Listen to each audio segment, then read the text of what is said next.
How long did it take you to do this?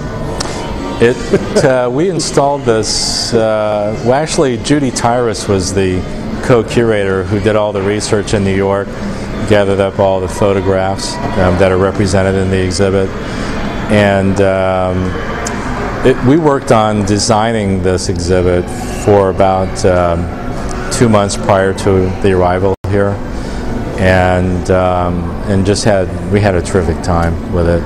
I myself loved putting it together, and for Mr. Mitchell to be able to see it. When was Martin Luther King shot? 1968. So I'm talking about 20 years before that, this black man was in an all-white company. So he's in this major company.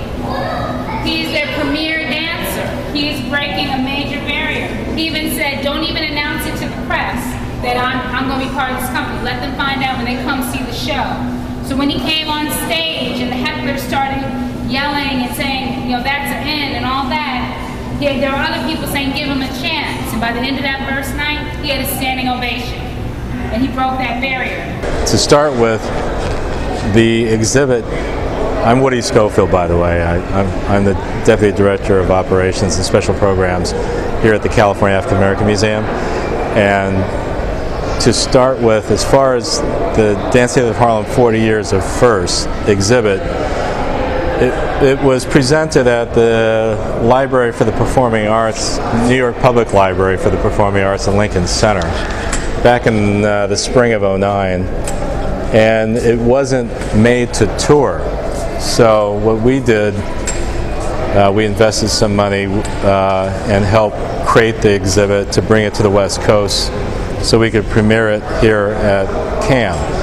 And there were several things that we needed to add to the exhibit to make it work for a museum. The first thing was a banner for the exhibit itself. It didn't have a banner.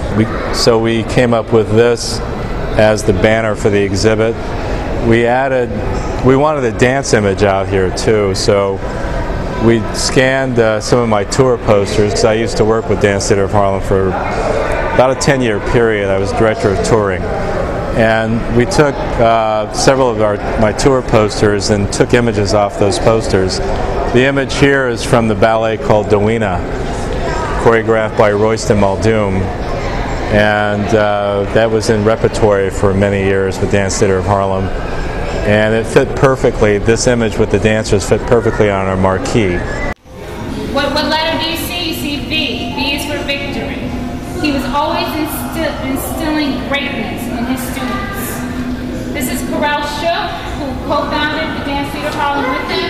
He called him up in Europe. Karel was doing big things in ballet. He was big time in the ballet world. And Arthur called him up and said, I want to start a school. I'm concerned about these angry children.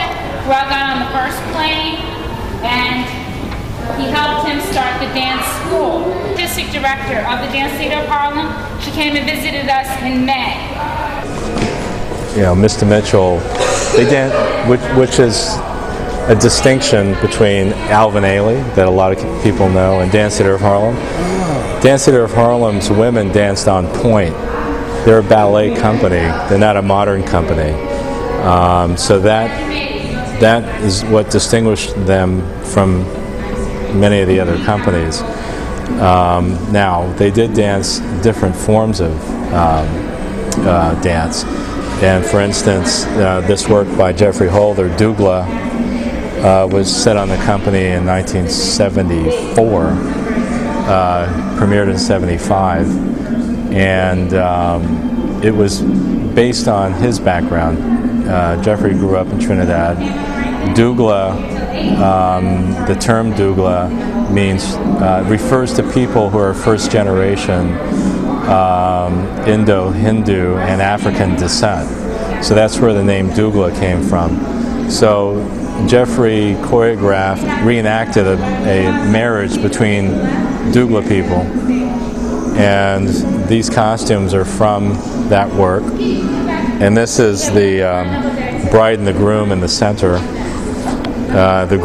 What's called the Green Lady out front here. And she's kind of a shaman figure.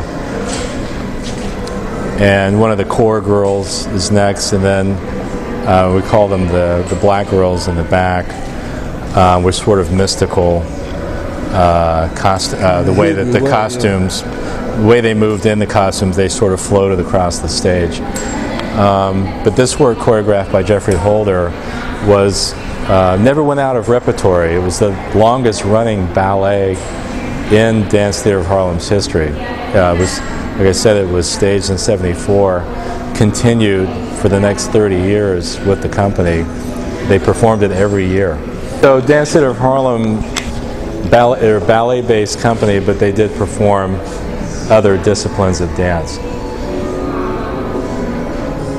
And some of the video that you see in this exhibit, like for instance this one, was done for Dance in America series, and that the Firebird excerpts that we edited for the exhibit were from the premiere at the Kennedy Center Opera House.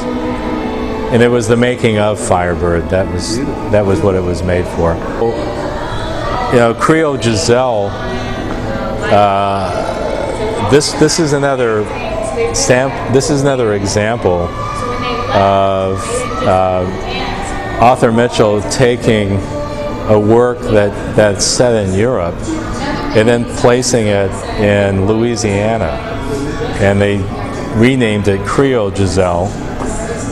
It still followed the storyline of a gentleman, aristocratic gentleman, meeting a woman, her falling in love with him, finding out that he's promised to someone else, breaks her heart. She dies of a broken heart, and then they have these characters in the ballet called Willies, who are all women who have been treated badly by men. So they take out, they actually come back as spirits and do bad things to men who are living on the earth. So men beware. You don't want to be chased by a Willie. You can see just by what the 4 ballets that were represented here in the exhibit, the diversity of Dance Theatre of Harlem. And they were primarily African American, but they had dancers of other ethnic backgrounds, but they're primarily African American ballet company. So Mr. Mitchell, as you may have heard, was inspired to begin a school in Harlem after the assassination of Dr. King, and decided to go to Harlem, invest his own money in building a dance studio with the proper floor and ballet bars. He had to move from Harlem School in the Arts to the basement of Church of the Masters because he had several hundred kids in the school.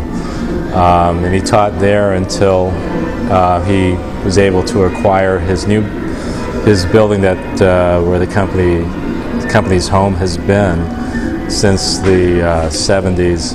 Over on 152nd Street between St. Nicholas and Amsterdam, 466 West 152nd Street.